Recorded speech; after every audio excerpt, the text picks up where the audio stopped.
안녕하세요. 오늘도 하나님께서 주시는 복된 날입니다. 하나님께서 우리에게 주시는 말씀 함께 나누며 하루를 시작하겠습니다. 하나님 말씀 사무엘상 9장 1절에서 16절입니다. 베냐민 지파의 기스라 이름하는 유력한 사람이 있으니 그는 아비엘의 아들이요 스롤의 손자요 베고랏의 증손이요 아비아의 현손이며 베냐민 사람이더라. 기스에게 아들이 있으니 그의 이름은 사울이요 준수한 소년이라. 이스라엘 자손 중에 그보다 더 준수한 자가 없고 키는 모든 백성보다 어깨 위만큼 더 컸더라.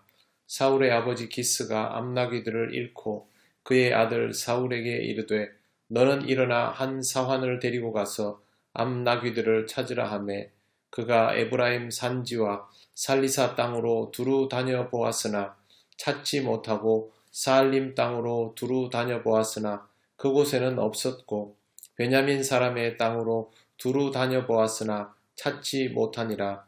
그들이 숲 땅에 이른 때에 사울이 함께 가던 사환에게 이르되 돌아가자. 내 아버지께서 암나귀 생각은 고사하고 우리를 위하여 걱정하실까 두려워하노라 하니 그가 대답하되 보소서 이 성읍에 하나님의 사람이 있는데 존경을 받는 사람이라. 그가 말한 것은 반드시 다 응하나니 그리로 가사이다. 그가 혹 우리가 갈 길을 가르쳐 줄까 하나이다 하는지라. 사울이 그의 사원에게 이르되 우리가 가면 그 사람에게 무엇을 드리겠느냐. 우리 주머니에 먹을 것이 다하였으니 하나님의 사람에게 드릴 예물이 없도다. 무엇이 있느냐 하니 사환이 사울에게 다시 대답하여 이르되 보소서 내 손에 은 한 세겔에 4분의 1이 있으니 하나님의 사람에게도 드려 우리 길을 가르쳐 달라 하겠나이다 하더라. 옛적 이스라엘의 사람이 하나님께 가서 물으려 하면 말하기를 선견자에게로 가자 하였으니 지금 선지자라 하는 자를 옛적에는 선견자라 일컬었더라. 사울이 그의 사원에게 이르되 내 말이 옳다 가자 하고 그들이 하나님의 사람이 있는 성읍으로 가니라. 그들이 성읍을 향한 비탈길로 올라가다가 물 기르러 나오는 소녀들을 만나 그들에게 묻되 선견자가 여기 있느냐 하니 그들이 대답하여 이르되 있나이다. 보소서 그가 당신보다 앞서 갔으니 빨리 가소서. 백성이 오늘 산당에서 제사를 드리므로 그가 오늘 성읍에 들어오셨나이다. 당신들이 성읍으로 들어가면 그가 먹으러 산당에 올라가기 전에 곧 만날이이다. 그가 오기 전에는 백성이 먹지 아니하나니 이는 그가 제물을 축사한 후에야 청함을 받은 자가 먹음이니이다. 그러므로 지금 올라가소서 곧 그를 만나리이다 하는지라. 그들이 성읍으로 올라가서 그리로 들어갈 때에 사무엘이 마침 산당으로 올라가려고 마주 나오더라. 사울이 오기 전날에 여호와께서 사무엘에게 알게 하여 이르시되 내일 이맘때에 내가 베냐민 땅에서 한 사람을 내게로 보내리니 너는 그에게 기름을 부어 내 백성 이스라엘의 지도자로 삼으라. 그가 내 백성을 블레셋 사람들의 손에서 구원하리라. 내 백성의 부르짖음이 내게 상달되었으므로 내가 그들을 돌보았노라 하셨더니 아멘.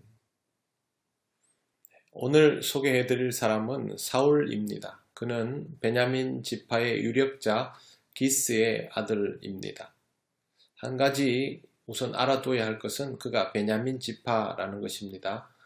집안 소개를 간단히 하고 있지만 중요한 부분은 아닙니다. 하지만 이후에 이런 설명이 2절에 더해지고 있습니다.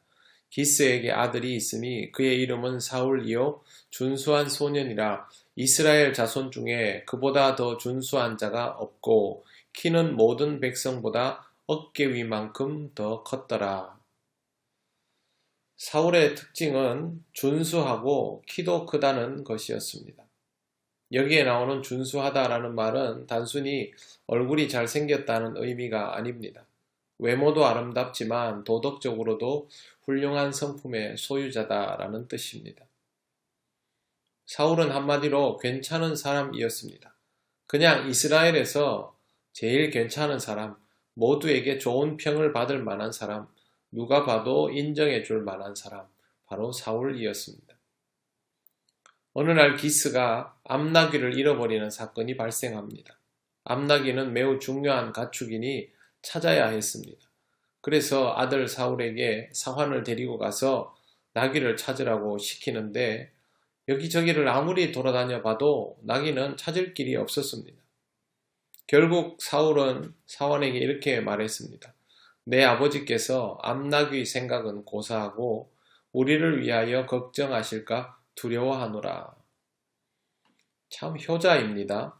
그런데 사환은 이렇게 대답합니다. 6절에 보시면 보소서 이 성읍에 하나님의 사람이 있는데 존경을 받는 사람이라 그가 말한 것은 반드시 다 응하리니 그리로 가사이다. 그가 혹 우리가 갈 길을 가르쳐 줄까 하나이다. 마침 이곳이 하나님의 사람이 있는 곳이다 라는 걸 사환은 알고 있습니다. 그래서 이제 그 사람한테로 가서 우리가 가야 할 길을 물어보자 라는 쪽으로 의견을 내고 사울은 이 말을 듣고 나서 그럼 우리가 그곳에 가면 뭔가 답례를 해야 하는데 우린 먹을 것도 없고 드릴 것도 없지 않느냐 그렇게 말합니다. 빈손으로는 갈 수 없다는 것이죠. 그때 사환이 자신에게 은 한 세겔의 4분의 1이 있으니 하나님의 사람에게 그걸 드려서 사례를 한 다음에 길을 가르쳐 달라고 하자고 말합니다. 옛사람들은 이렇게 길을 모르면 또 미래를 알고 싶으면 정확한 미래가 아니더라도 내가 어떻게 해야 하는지를 알고 싶으면 이렇게 하나님의 종에게 가서 묻곤 했습니다. 지금 사울과 사환이 취하고 있는 방식도 그런 것이죠. 사울은 사환의 말에 동의하고 선견자가 있는 성읍으로 갑니다. 길을 가는 중에 물길로 나온 소녀들을 만나서 선견자가 어디 있느냐 물으니까 앞서갔다라는 말을 합니다. 오늘 마침 백성이 산당에 제사를 드리는 날이라서 선견자가 성읍에 들어왔다라는 겁니다. 우연의 일치이죠. 선견자가 늘 이 마을에 들어와 있는 것은 아니었습니다.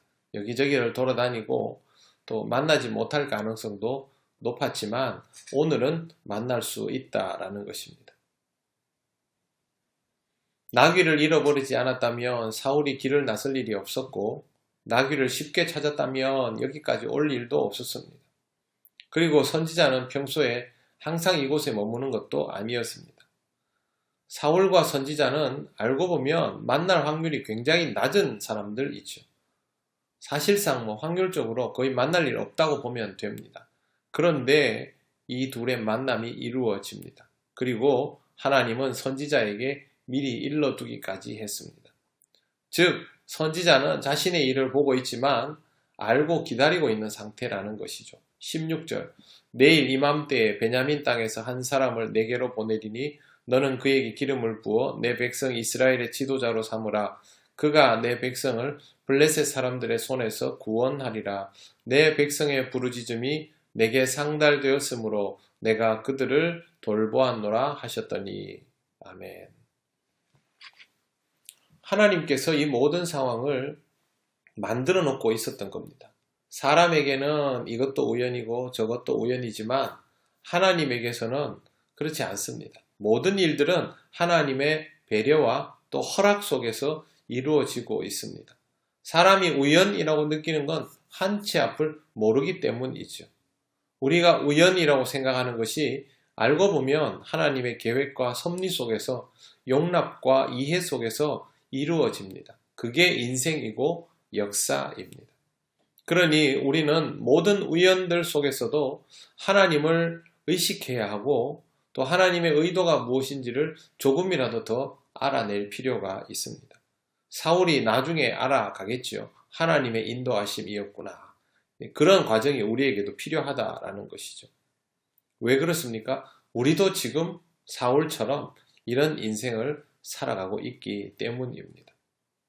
사랑하는 성도 여러분, 우리 그리스도인들은 항상 영적으로 깨어 있어야 합니다. 그냥 말로 깨어 있어야 한다, 깨어 있어야 한다가 아니라 지금 나에게 일어나는 모든 우연과 필연들 속에 있는 하나님의 계획과 섭리를 또 하나님의 용납과 이해를 조금씩 더 알아가야 한다라는 것이죠.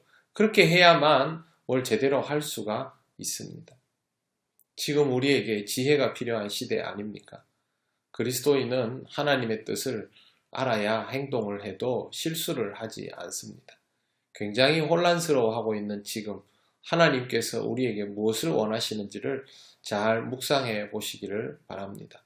오늘 하루도 하나님께서 여러분에게 주시는 우연과 필연들을 통하여 하나님의 뜻을 조금씩 분별하는 은혜를 경험하시기를 바랍니다. 기도드리겠습니다.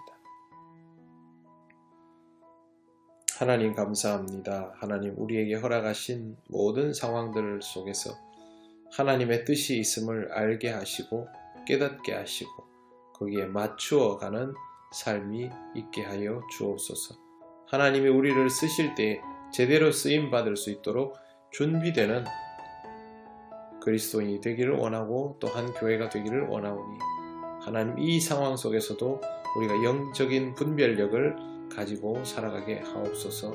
오늘도 하나님의 인도하심을 감사드리며 예수님 이름으로 기도드립니다.